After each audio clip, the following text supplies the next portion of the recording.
తెలంగాణ భాషలో యాసలో మీరు మాట్లాడింది నమ్మి మీకు అధికారం ఇస్తే ఎటువంటి తెలంగాణని మీరు ఎలా చిత్రీకరించి ఎలా తెలంగాణ రాష్ట్రాన్ని కొల్లగొట్టారో ప్రత్యక్షంగా తెలంగాణ ప్రజలు గమనించారు. దానికి ప్రతిఫలం మొన్నటి సార్వత్రిక ఎన్నికల్లో కానీ తర్వాత పార్లమెంట్ ఎన్నికల్లో మీకు వచ్చిన ఫలితాలు కానీ.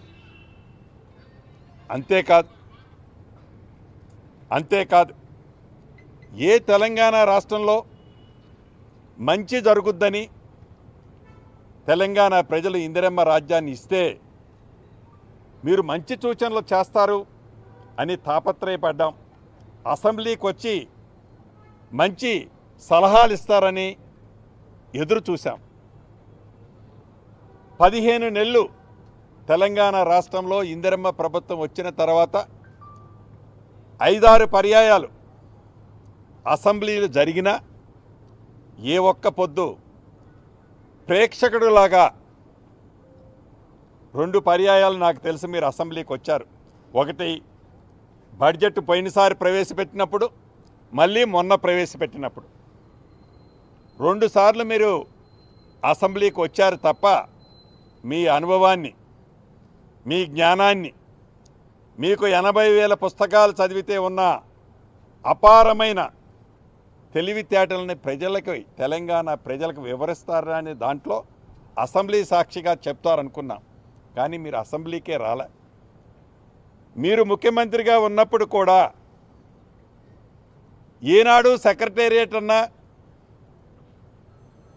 ప్రజలన్నా మీకు ఎంత గౌరవం ఉందో ప్రత్యక్ష సాక్షిని నేనే. అసెంబ్లీకి ఎలాగైతే ఇప్పుడు ప్రతిపక్ష నాయకుడిగా ఉన్నప్పుడు రాలేదో, ఆనాడు ముఖ్యమంత్రిగా ఉన్న ఏనాడు సెక్రటేరియట్కి వచ్చేది లేదు. మీరు మీ ఫామ్ హౌస్లోనే మీ ఫామ్ హౌస్కే పరిమితమై దొర పరిపాలన మీరు పరిపాలించారు తప్ప ఈనాడు ప్రజాస్వామ్యబద్ధంగా గౌరవ ముఖ్యమంత్రి రేవంత్ రెడ్డి గారి నాయకత్వంలోని ఈ ఇందిరమ్మ ప్రభుత్వం ముఖ్యమంత్రి గారితో పాటు రాష్ట్ర కేబినెట్ మంత్రులందరం సామాన్య ప్రజలకు అందుబాటులో ఉండటమే కాకుండా అన్ని రాష్ట్ర అభివృద్ధిని, అన్ని కార్యక్రమాలని, మంచి జరిగే వాటిని ప్రజలకి ఈ ఇందిరమ్మ ప్రభుత్వం అందిస్తుంది. దాన్ని తట్టుకోలేక మనసంతా పదే విషమని అంటున్నానంటే మనసంతా విషము నింపుకొని ఈ పరిపాలన మీద, ఈ కాంగ్రెస్ పార్టీ మీద ఉద్దేశపూర్వకంగా దుమ్మెత్తి పోస్తున్నారే తప్ప ఇంకొక అంశం మీ స్పీచ్లో ఎక్కడా కనిపించలేదు. ఇంకా చాలా పెద్ద మాటలు మాట్లాడారు. రైతుల విషయానికి వచ్చినప్పుడు రైతులకు వారి పేరున్నట్లు, రైతుల పట్ల వారికి ఉన్న అభిమానం ఎంత ఉన్నదో ప్రత్యక్షంగా ఆనాడు మనం చూసాం.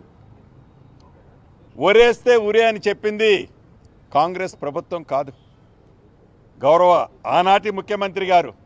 మీ నోటితో మీరు అన్నారు ఒరేస్తే ఉరే అని చెప్పి. కానీ మీ ఫామ్ హౌస్లో సుమారు 150 ఎకరాలు మీరు మట్టుకు ఒరేసుకున్నారు. రాష్ట్ర ప్రజలని ఆనాడు ఎవరిని ఒరేయనేలేదు.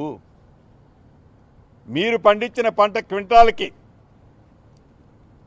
మీకు సంబంధించిన వ్యక్తులతో పరోక్ష ఒప్పందాలు చేసుకొని క్వింటాలు 4,000 రూపాయల పైగా రేటుకి మీ ధాన్యాన్ని అమ్ముకున్నారు తప్ప రైతులందరినీ పొస్తు పెట్టి ఇండైరెక్ట్గా వారందరినీ ఉరేసుకోమని చెప్పిన మీరు ఈనాడు రైతుల పట్ల వేదాలు వల్లిస్తున్నట్టు చాలా అద్భుతంగా మాట్లాడటం మీ సభను చూస్తే నాకు నవ్వొచ్చింది. అంతేకాదు కాంగ్రెస్ పార్టీ 20